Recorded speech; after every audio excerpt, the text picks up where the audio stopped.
El mostrador en la clave. La actualidad desde distintos puntos de vista. Un espacio para la discusión bien informada.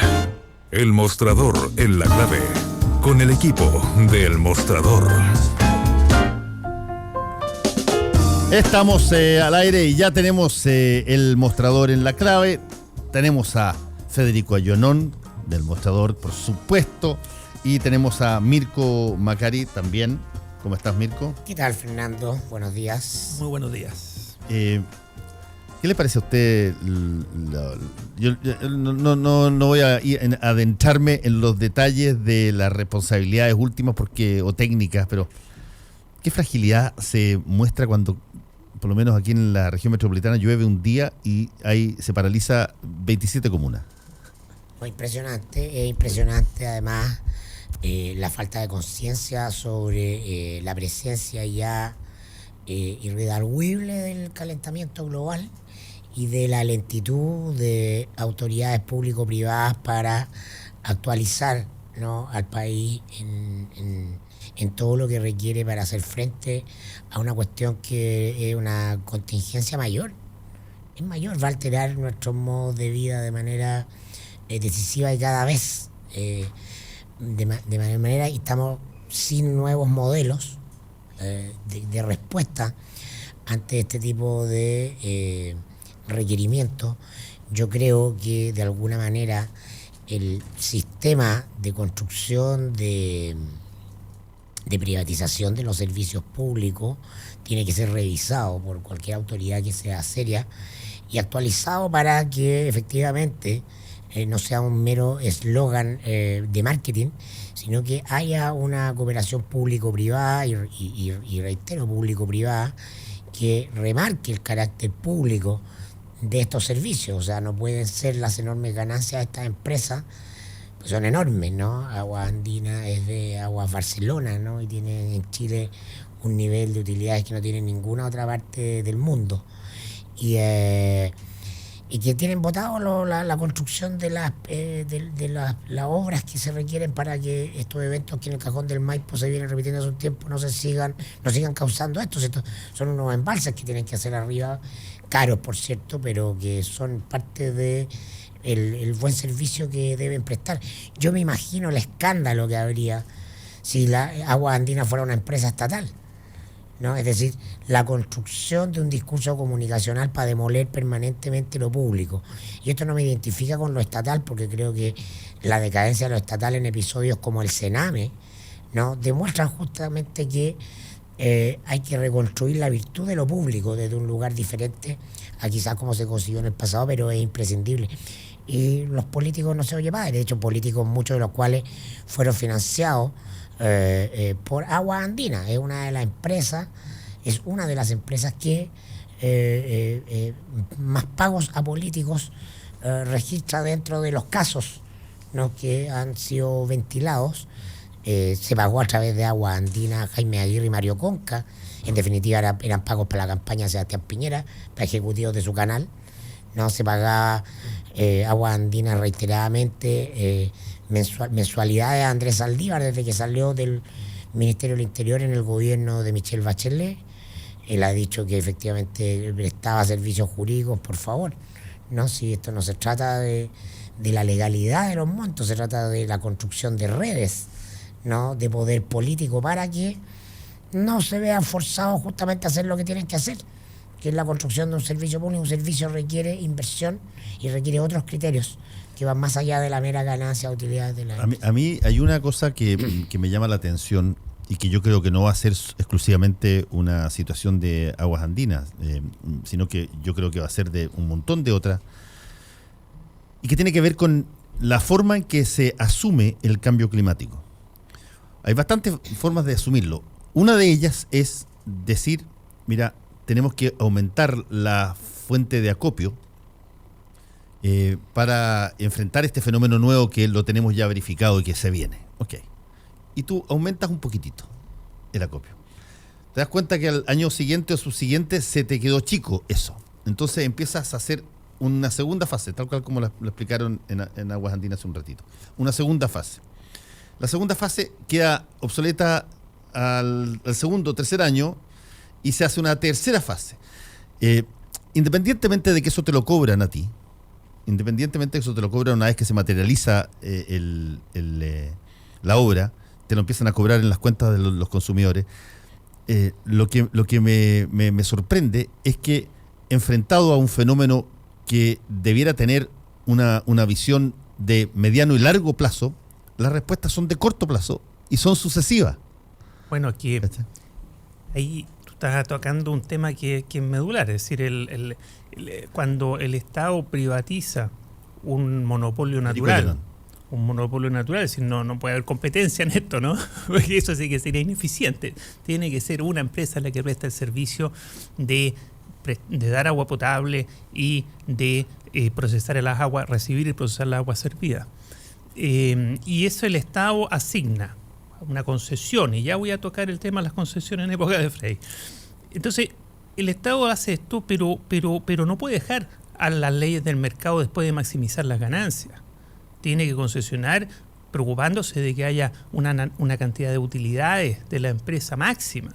Porque si no llegamos, y a eso lo que tú estás diciendo es una maximización de ganancias en forma perjudicial para los consumidores. Y de eso el Estado, al concesionar, debió haberse preocupado. En otras áreas que se han concesionado hay utilidades máximas. Acá no. Es lo mismo que debiera haberla. Si ganan más plata que en ningún lado del mundo en proporción a la cantidad de habitantes. Aguas Andinas, que tiene un propietario que era de Barcelona y ahora son dineros franceses. Entonces, ahí hay una cosa que ya vamos a ver. Pero lo segundo, no es verdad de que las inversiones en agua potable uno las empiece a pagar una vez que se realizan. No es que, en general, las grandes inversiones en agua potable uno las paga desde antes. Es decir, empiezan a cargártelas en la cuenta, uno no se da cuenta, pues son pequeñas cantidades, pero multiplicado por los millones de usuarios, se va juntando la platita y se empieza a hacer con plata de los consumidores, por regla general, las grandes inversiones. Entonces, aquí, ¿qué es lo que ocurrió? Hubo un compromiso porque el cambio climático es una realidad. Cada vez llueve en esta época con menos frío. Y al llover con menos frío vienen aluviones, ¿sí? Es como de perogrullo, ¿no? Entonces, el año 2014 quedaron grandes tendaladas, hubo un compromiso. El 2017 iban a estar estas pequeñas lagunas de acopio de agua potable para hacer frente a esto. Y hace un año, 2 años, volvió a negociar entre gallo y medianoche a puerta cerrada entre la autoridad pública, que tiene que forzar que ocurra, es su función, pero que muchas veces es cooptada. Entonces se empieza a negociar y se posterga. No sé hasta cuándo, 2020, no sé cuándo van a estar. Y a todo esto se negocia empezar a cobrar desde antes, que una de las posibilidades que da la ley, la plata para hacer las inversiones. Porque todo esto, al postergarlo, no es que no la quieran hacer. Si ellos quieren gestionar bien, normalmente, pero el punto es que no quieren hacerlo con plata propia. Quieren primero juntar las luquitas que les va a dar el consumidor para hacer las inversiones. Entonces, pero esto es absurdo, porque con ese sistema llevado al máximo, sin apreciarlo el cambio climático, que es una realidad, nos va a pasar de aquí a que estén listas esas lagunas muchas veces. Y dejar un país como este, una ciudad como esta, sin abastecimiento es carísimo para todos. Es mucho más caro que hacer esas lagunas. Entonces, si estuviera en manos del Estado sacando cuentas, yo, entre paréntesis, creo que una buena privatización puede ser mucho más eficiente que lo haga el Estado. No soy contrario a las privatizaciones. Pero eso requiere un Estado fuerte. Un Estado fuerte que regule, efectivamente, y que fiscalice. Ahora, y que obligue a cumplir a esta empresa privatizada, porque si no, esta empresa privatizada coopta al sistema público, como bien decía Mirko, financia la política ilegalmente, con eso arma redes y se protege. Y además la autoridad pública, en específico, que la tiene que fiscalizar y obligar y multar si se le falta, que es la Superintendencia de Servicios Sanitario completamente ausente, sin dientes, sin uñas, y al final esta empresa privada, que podría funcionar muy bien el sistema, no funciona. Mirko Macari. No, bueno, ahora, pero esto fue diseñado así. O sea, la lógica del Estado débil tú la ves en esta área y en otras, ¿no? Es decir, la teoría del manual universitario no tiene nada que ver con el diseño de la política real, que implicaba un Estado feble para ser capturado y deslegitimado socialmente, o sea, la cantidad que se invierte en construir agendas de discurso respecto de lo malo de lo público en todos los ámbitos, cuando finalmente lo público es lo colectivo, más allá de que lo estatal en un periodo de la historia pueda funcionar con menor eficiencia que lo privado. La idea de lo que es de todos y lo que es público está completamente desvirtuada por teorías económicas y políticas que son ingestamente financiadas para cumplir ese propósito, para construir un sentido común. Hay un punto, ahí puede haber una opción ideológica de romper, si no funcionaría. De romper el Estado y romper lo público y romper la buena convivencia entre lo privado y lo público. Pero creo yo que no hubo una ideología de eso. Pienso que hubo malas prácticas. Es decir, se hizo mal porque se quiso financiar cuestiones que no tenían por qué financiarse de esa forma. Por ejemplo, las platas ilegales de estas grandes empresas, muchas de ellas privatizadas y fiscalizadas teóricamente por el Estado, financiamiento a los parlamentarios y a la política en general. Entonces, la forma de hacerlo, para tener incentivo de estas empresas de financiar algo que no deberían financiar, es fijar malas condiciones en las privatizaciones y poca fiscalización. Sí, no sé si hubo una mirada... ¿Por qué no ocurrió? Por eso te hablo de un diseño general. Bueno, es que yo creo que con las primeras privatizaciones, las privatizaciones durante la época de la dictadura, era relativamente obvio lo que pasaba. Tú necesitabas atraer inversionistas, los inversionistas vieron la posibilidad porque no podías obtener platas desde afuera, necesitabas atraer inversionistas, se creó un sistema que permitía financiar esto que se llama las AFP, que tú tienes un ingreso mensual donde inviertes y generas lanzamientos de nuevas empresas y finalmente tú tenías unas súper buenas condiciones porque tu interés era que llegaran los inversionistas y que hicieran después las cosas, por lo tanto tenías que darle un dulcecito súper jugoso para eso. Y uno lo puede entender de la misma lógica como se hicieron los decretos ley 600, cuando se inventaron las posibilidades de que los inversionistas mineros llegaran a Chile y sacaran 10 años de utilidades sin pagar impuestos, porque lo que se necesitaba era que vinieran e invirtieran. Pero ya cuando tienes el Estado más consolidado, cuando vuelves a la democracia, cuando tú tienes una situación más estable en términos de modelo, se siguen produciendo situaciones donde da la impresión que cuando tú concesionaste cosas, las hiciste de una manera tan ventajosa para el concesionario y tan desventajosa para la regulación del Estado que te da a ti... Tan mal hecho que llega uno a desconfiar. Y por eso tú citas la época de dictadura cuando se hicieron las primeras grandes privatizaciones. Ahí, aparte de mal hechas por otros motivos y porque prácticamente se regalaron las empresas públicas a exfuncionarios de la misma administración de la dictadura, pero hubo una opción ideológica, debilitar al Estado. Y lo era, pues, si estaban gobernando los Chicago Boys. Quitarle las empresas. Claro, y que pasen al sector privado y que el sector público tenga cada vez menos funciones y menos atribuciones y se meta menos. Y es una opción ideológica, más allá si uno lo comparta o no lo comparta, o tiene que ser más matizado o menos matizado, que se combinó con mal hecho porque permitió que por 2 pesos la gente, tipos que se convirtieran riquísimos y que de la nada, ¿no? Y que eran exfuncionarios de la misma dictadura. Entonces combinaron. En el tiempo de la democracia, mi sensación, y sobre todo para que volvamos a Aguas Andinas y las privatizaciones de las sanitarias, que eran públicas hasta ese momento, fueron en bocas de Frey. Nadie puede decir que Frey es un neoliberal profundo, ni de su gobierno era neoliberal. Convivían con el sistema que heredaron y que fueron los gobiernos de la concertación mejorando parcialmente, haciéndolo menos extremo su neoliberalismo. Pero al momento de privatizar, por lo mismo, yo no creo que haya habido una opción ideológica de debilitar al Estado. Hubo una cosa práctica y mal hecha. Entonces uno puede llegar a pensar incluso exprofeso mal hecha. Porque si no, ¿quién explica que hoy día sea presidente de Aguas Andinas el hombre más cercano a Frey en el gobierno de Frey? Guillermo Piquenes. ¿Quién explica eso? ¿Quién explica que salga ahora un gerente de Aguas Andinas diciendo no, que lo estamos haciendo, mira, un año un poco más, un año otro? Si cuando lo que están esperando es financiar con plata de los consumidores lo que van a hacer. Y cuando el sistema de privatización lo que espera es que el privado llegue, meta plata que el Estado no está en condiciones de meter, ni que saque de los impuestos, porque eso es lo que son los usuarios, ¿no? Son ciudadanos. Entonces, o lo saca de impuestos o se lo van sacando a través de la cuenta. Y con esto termino, porque te das cuenta que es un tema de no sé si de mal diseño o hubo ahí también una mala práctica. Creo que más bien hubo malas prácticas. ¿Quién explica que cuando se regulen porque todo esto, las tarifas son reguladas, que permiten hoy día tasas de ganancia más allá de cualquier cosa razonable y más allá de cualquier lado del mundo? Porque ahí sí que son buenas las regulaciones.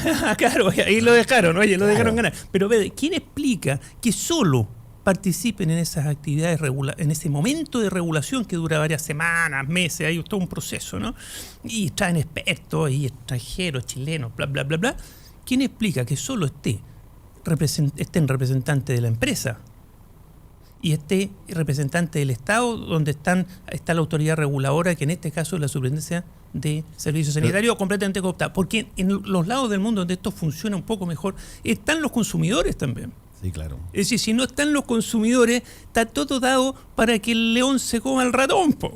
Sí, no hay dónde perderse, ¿no? Ahora, tú mencionaste el caso de Pickering y yo creo que ahí tampoco hay que ser injusto. Guillermo Pickering viene trabajando hace mucho tiempo en todo el ámbito de lo que son las regulaciones de este tipo de cosas. Bueno, desde que dejó el gobierno, sí, cuando se privatizaron. Espérate, pero él no era... Ahí digo, oye, cruzó la calle. Sí, él entiendo que tiene una relación personal muy, muy fuerte con Simón, que es el presidente de Aguas Barcelona. No me cabe duda. Pero lo que te quiero decir es que no hay que olvidar de que él llega a la jefatura máxima de Aguas Andinas en función de un descalabro que se produce a raíz del descubrimiento del financiamiento de la política de la anterior administración, particularmente la que venía desde Villarino y posteriormente, no sé cómo se llama. Pero lleva años siendo el presidente de la asociación gremial que tienen las sanitarias privadas. Por eso te estoy diciendo. Es un tipo que hizo la pega y después quedó al otro lado de la mesa. Está bien, lo que tú quieras, pero no... Que más allá de las capacidades de Guillermo, que por supuesto que son máximo un tipo muy inteligente, yo tengo muy la capaz, impresión, ¿no? yo tengo la impresión de que él se ancló hace mucho tiempo en un nicho de ese tipo.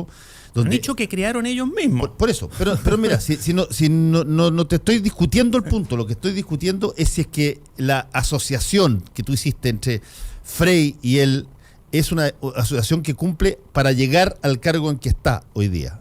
Yo pienso que sí. Son pequeñas redes. Yo pienso que Sí, está bien. Yo tengo la impresión de que el tipo tiene las competencias necesarias para hacer esto y lo que tú tienes toda la razón es que el nexo para que se conocieran con las personas se dio en el momento en que estas cosas es una privatización mal hecha y que ya estamos viendo que está mal hecha, que permite precios, que ganancias excesivas porque permite no hacer las obras, las grandes obras, que es las que el Estado se agobia cuando tiene que hacerlas y por eso se privatiza, ¿cierto? No permite hacerlas no con plata del inversionista, sino que con plata de los propios consumidores a los cuales se les recauda por años en sus cuentas. Eso es clave. Y en esa regulación de tarifa no participan ni siquiera los consumidores. Yo quiero no dejar pasar esta oportunidad del mostrador en la clave para tocar el tema que a mí, cuando lo escuché ayer, porque después lo vi en la noticia, porque está en el video de la radio Duna, creo que era donde lo dijo, me da a mí la sensación que se inició una cuenta regresiva ya casi irreversible dentro de la democracia cristiana con las palabras de Mariana Elwin ayer, donde ella dice, y ustedes traen hoy día una nota al respecto en el mostrador, donde ella dice que si Carolina Goich no está en la papeleta, la mayoría, dice así, de la democracia cristiana va a votar por Sebastián Piñera y no por Alejandro Guillé. Cuando tú haces situaciones calificatorias de esa envergadura que son desde adentro y con el apellido y el tonelaje que tiene Mariana Elwin, me da a mí la sensación de que tú iniciaste un proceso de definición de reconocimiento de que las cosas están llegando a un punto donde hay que definirse respecto a quiénes van a ser los aliados que se quiere tener. Y eso lo encuentro bien interesante porque hacía bastante tiempo que habían varios que estaban pidiendo ese tipo de definiciones y hoy día creo que se están transparentando. Sí, Mariana Elwin opera como la punta de lanza de la agenda de Mariana Elwin, y cada vez que estamos a puertas de un evento partidario importante, ella despliega un show mediático a la altura, porque es lo único que tiene. Ella no tiene ningún peso dentro del partido. En la votación de consejeros no sacó ni un voto. No está en el consejo, su grupo no tiene ninguna presencia orgánica. Ella es mucho más velasquista, dentro del partido, y por lo tanto recurre a los resortes que tiene a mano, que son la construcción de agenda a través de su relación privilegiada con los medios que controlan la hegemonía discursiva política en Chile. Y en eso está. O sea, ella siempre ha operado a partir de eso, tiene muy claro cuál es su fortaleza, y desde ahí fuerza su agenda. Pero en rigor, la discusión al interior del Partido Demócrata Cristiano va mucho más allá de lo que nos pueda llamar a nosotros como periodistas y como medios de comunicación los dichos siempre sabrosos de Mariana Elwin, porque tira el elástico hasta el límite. En ese sentido hay que agradecerle, nos regala titulares, pero la verdad política, por supuesto, sí, es un juego, es una dimensión, la dimensión comunicacional de la política es muy relevante. Y bien, pero no es toda la política. Cuando Goy dice voy a primera vuelta, no está pensando en que tal vez si va a Guillé y yo no voy a votar por Piñera. Eso te lo firmo. Y el 99% del Partido Demócrata Cristiano tampoco. Porque Mariana Elwin y su grupo son socialmente cercanos al piñerismo. Piñera viene del riñón de la ADC, de su padre. No es un connotado demócrata cristiano, fue embajador de Frei Montalva en Naciones Unidas. Por favor, lean las memorias de don Gabriel Valdés, son notables las anécdotas de don Pepe Piñera. Era un tipo muy particular. Haciendo broma en las Naciones Unidas. Cuando Piñera asume la presidencia, lo va a ver Patricio Elwin, Gabriel Valdés también tienen palabras obsequiosas a él. Producto de eso, entonces Mariana Elwin y Sebastián Piñera se deben tratar de Mariana y Sebastián. Hola, ¿cómo estáis? Entonces, y el grupo Mariana Elwin también, que es la de Marianita y la de Cevita pura, porque en Chile, ya terminada la dictadura, se vuelve a la normalidad de las redes sociales del sector oriente. Si finalmente no es mucho más que eso, y así ser algo que todo el mundo sabe. Sí, pero conoce a Sebastián.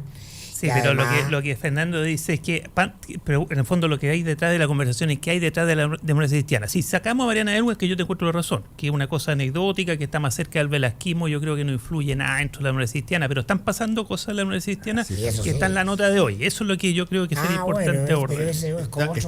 Están pasando cosas, y yo creo que esto, si bien ustedes pueden tener razón, digamos, obedece a más bien una agenda particular de Mariana Elwin, no cabe la menor duda que agita una pongámoslo de la siguiente forma, una discrepancia ideológica súper potente al interior de la democracia cristiana, que se viene llevando desde hace mucho tiempo y que tiene distintos nombres. En un momento se llamaban los guatones, los chascones, o el gutismo versus, qué sé yo, el Gabriel Valdés.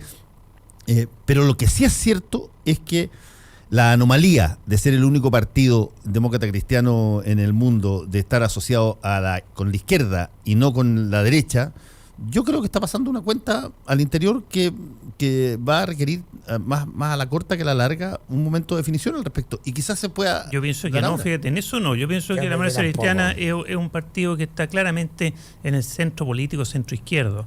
Y ya incluyendo a los grupos más conservadores. Incluso los grupos más conservadores son de ese gran área del espectro ideológico. Pero un poquito. Y los que eran más de la derecha, más de la derecha, ya se les fueron. Es que hay que hacer una distinción, Federico.